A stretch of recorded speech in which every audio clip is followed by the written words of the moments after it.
WMBD. Thanks for being here. This is the Phil Luciano Show. And I can scarcely believe it's been 25 years since the murder of Kyle Harrell. And as we look at this case right now, the number of coincidences that are happening make this duration, this delay in justice. It's one of those things where you just can't imagine what it's like for the family. And I'm not calling anyone out. I'm not. That's not my job. I've talked many times with detectives for the Peoria County Sheriff's Department, and they've worked really hard on this. Really, really hard. So much so that they are positive they know the two men who did this. And what happened was that Kyle Harrell, he was 27. He lived in Bayview Gardens, former Marine, East Peoria businessman. On May 2, 2000, gunned down by sawed-off shotgun on Sanitation Road outside Bartonville, a kind of a remote area near the river. And right quick, detectives with the Peoria County Sheriff's Department had two men fingered as suspects. And one of them, why we're bringing this up today, is that his name is John Conway, 58, or was known as John Conway. He died Saturday in a one-vehicle accident in the state of Wyoming, where he'd been living for years. Right after the murder, he got out of town. And WMBD Radio broke this story today that one of these two suspects no longer with us, and therefore, of course, not liable to go to court. And so far, this just happened, right? So understandably, Sheriff Chris Watkins from Peoria County, he's declined to comment, at least for right now, about this case. And Kyle Harrell's widow, Anita Harrell, she's also, for the moment, declined to comment. But on Facebook, she did suggest a sense of regret that Conway's death precludes any chance of him standing trial. She said, "I've waited along with my family and friends for 25 years to get justice for Kyle. If this is what the power above wanted, then I have to accept it." So what did happen here? And a lot of these facts have been around for a long time. But let's go over these so we're all up to date here. And what happened was in 2000, Kyle Harrell, using skills he'd learned in the Marines, he started Patriot Heating and Cooling with Conway as his business partner. And they seemingly got along fine. But on the evening of May 2 of 2000, Harrell went to that remote area on Sanitation Road. There was a supposed business deal with a guy he had talked to, a farmer named Frank, and he was going to buy a pair of ice machines.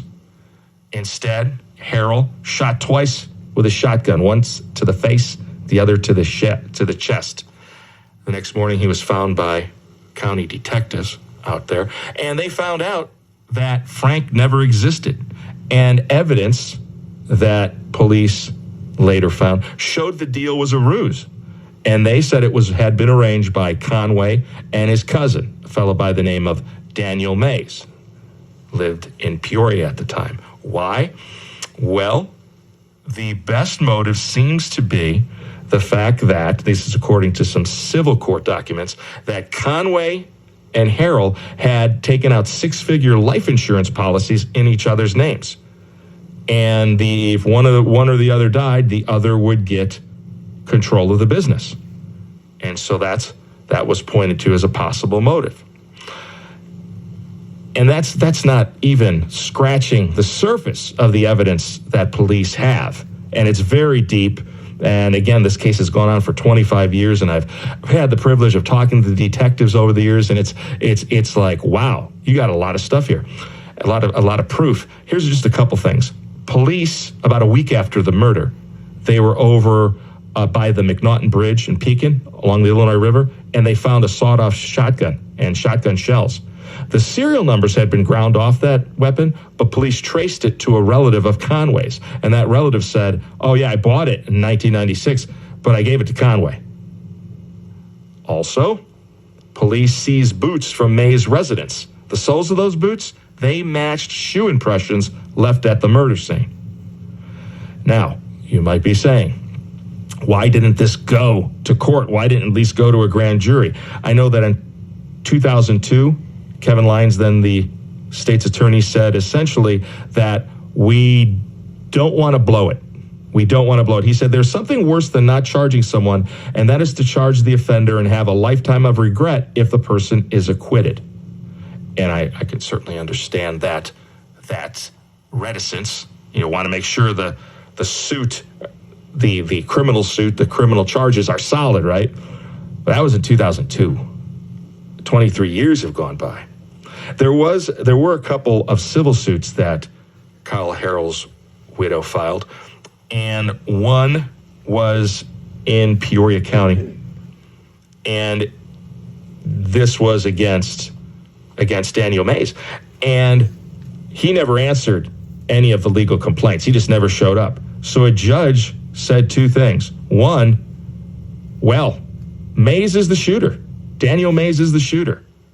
Said it straight out in court. And he ordered him to pay Kyle Harrell's widow $2.5 million. I doubt she'll ever see a nickel of that, but still, the judge said that from all he could see in front of him. And so, but there's still this trove of evidence. And I know that Peoria County authorities still working with that, and maybe we might see some movement in the future regarding that situation. So what happened to Conway? Well, Saturday morning, he was in a Ford pickup truck. His wife was driving it. It was near the town of Glen Rock, Wyoming.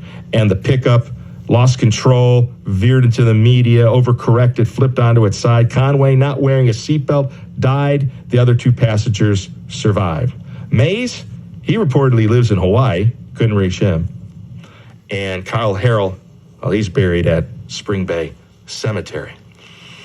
And that last part I bring up in part because his mom, I got to know years and years ago.